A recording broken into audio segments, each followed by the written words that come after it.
Hi ಎಲ್ರಿಗೂ ನಮ್ಮ ಅಡುಗೆ ಅರಮನೆ ಯೂಟ್ಯೂಬ್ ಚಾನಲ್ಗೆ ಸ್ವಾಗತ. ಇವತ್ತು ನಮ್ಮ ಅಡುಗೆ ಅರಮನೆಯಲ್ಲಿ ಮಂಗಳೂರು ಬೋಂಡ ಮಾಡ್ತಾಯಿದ್ದೀನಿ. ಇದನ್ನು ಮಂಗಳೂರು ಬಜ್ಜಿ, ಗೋಳಿ ಬಜ್ಜಿ ಅಂತಲೂ ಕರೀತಾರೆ. ಈ ವಿಡಿಯೋನ ಕೊನೆವರೆಗೂ ಸ್ಕಿಪ್ ಮಾಡದೆ ನೋಡಿ. ಈ ವಿಡಿಯೋನ ಫಾಲೋ ಮಾಡಿಕೊಂಡ್ರೆ ಬ್ಯಾಚುಲರ್ಸು, ಬಿಗಿನರ್ಸು ತುಂಬ ಈಸಿಯಾಗಿ ಮಾಡ್ಕೋಬಹುದು.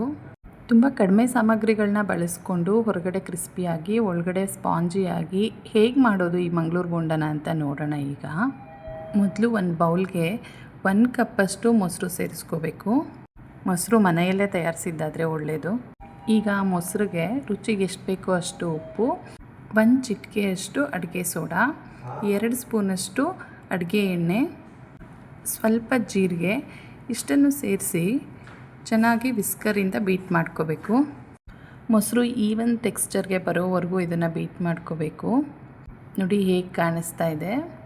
ಈಗ ಇದಕ್ಕೆ 2 ಕಪ್ಪಷ್ಟು, ಅಂದರೆ ಮೊಸರನ್ನ ಯಾವ ಕಪ್ಪಲ್ಲಿ ತೊಗೊಂಡಿರ್ತೀವೋ ಅದೇ ಕಪ್ಪಲ್ಲಿ 2 ಕಪ್ಪಷ್ಟು ಮೈದಾ ಹಿಟ್ಟನ್ನು ಸೇರಿಸ್ಕೋಬೇಕು. ನಂತರ ಇದಕ್ಕೆ ಕನ್ಸಿಸ್ಟೆನ್ಸಿ ನೋಡಿಕೊಂಡು ನೀರನ್ನ ಬೆರೆಸ್ಕೊಂಡು ವಿಸ್ಕರಿಂದ ಬೀಟ್ ಮಾಡ್ಕೋಬೇಕು. ಗಂಟಿಲ್ಲದೆ ಬೀಟ್ ಮಾಡ್ಕೋಬೇಕು. ಇದಕ್ಕೀಗ ಒಂದು ಪ್ಲೇಟ್ ಮುಚ್ಚಿ 1 ಗಂಟೆ ಮುಚ್ಚಿಡಬೇಕು, ಅಂದರೆ 1 ಗಂಟೆ ನೆನೆಸಿಡ್ಬೇಕು. ಇದನ್ನು 1 ಗಂಟೆ ನಂತರ ಒಂದು ಅರ್ಧ ಕಪ್ಪಷ್ಟು ತೆಂಗಿನಕಾಯಿ ಚೂರುಗಳನ್ನ ಸೇರಿಸ್ಕೊಂಡು ಮತ್ತೆ ಚೆನ್ನಾಗಿ ಮಿಕ್ಸ್ ಮಾಡ್ಕೋಬೇಕು. ಈಗ ಇನ್ನೊಂದು ಬಾಣಲಿಗೆ ಎಣ್ಣೆ ಹಾಕ್ಕೊಂಡು ಎಣ್ಣೆ ಚೆನ್ನಾಗಿ ಕಾದ್ಮೇಲೆ ನಾವು ಕಡಲೆ ಹಿಟ್ಟಿನ ಬೋಂಡ ಬಿಡ್ತೀವಲ್ಲ, ಹಾಗೆ ಒಂದೊಂದನ್ನೇ ಬಿಟ್ಟು ಮೀಡಿಯಮ್ ಫ್ಲೇಮಲ್ಲಿ ಗೋಲ್ಡನ್ ಬ್ರೌನ್ ಬರೋವರೆಗೂ ಇದನ್ನು ಚೆನ್ನಾಗಿ ಬೇಯಿಸ್ಕೋಬೇಕು. ಇದನ್ನು ಸ್ನ್ಯಾಕ್ ಟೈಮ್ಗೆ, ಬ್ರೇಕ್ಫಾಸ್ಟ್ ಟೈಮ್ಗೆ ಹೀಗೆ ಯಾವಾಗಾದರೂ ಮಾಡ್ಕೋಬಹುದು.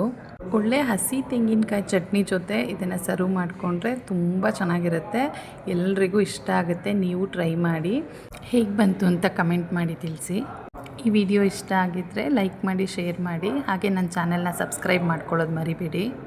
ಫೇಸ್ಬುಕ್ಕು ಮತ್ತು ಇನ್ಸ್ಟಾಗ್ರಾಮ್ ಪೇಜಲ್ಲಿ ಕೂಡ ನನ್ನ ಫಾಲೋ ಮಾಡ್ಕೊಳ್ಳಿ. ಲಿಂಕು ಡಿಸ್ಕ್ರಿಪ್ಷನಲ್ಲಿದೆ.